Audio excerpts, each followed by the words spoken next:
Good morning and welcome back. All right, I'm joined by my friend and always the helpful Brian Bowersock this morning. Good morning. How are you? I'm doing great. How about yourself? I'm doing fabulous, thank you. Let's talk about automatic transmissions. Absolutely. And how often they need to be serviced. Very important. And you know, we're talking about this morning because this is often forgotten by a lot of folks. You know, everybody knows you get your engine oil changed, right? But transmission is something that people don't think about until all of a sudden there's a problem.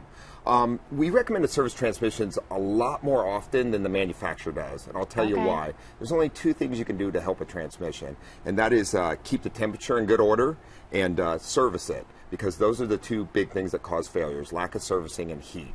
So by replacing the filter when they can be replaced and the fluid on a transmission, that's the only insurance you have to kind of extend the life. We recommend to pretty much do it anywhere from 18 to 24,000 miles, which seems a lot earlier than most manufacturers recommend, but a lot of manufacturers would like to sell you a transmission when you get to 100,000 miles, and we want to avoid that. Right. And I trust you because this truck behind us has close to 300,000 miles and 300,000. running just fine. So, yeah, okay. So tell us what we're looking at here. So what we're looking at here, I got a couple Honda filters. I know you don't like that because you drive a Honda. You're all, why always picking on the Honda?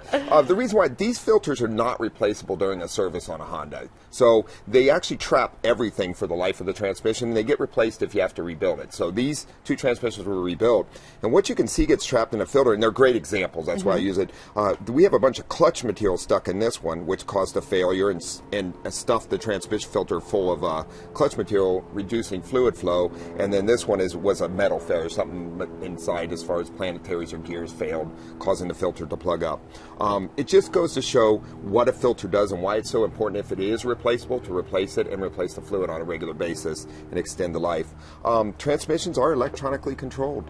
We have a lot of solenoids, solenoid groups and things like that inside, and valve bodies, and the problem with that is these little particles get stuck in the solenoids, and within 5 miles you can have a major failure.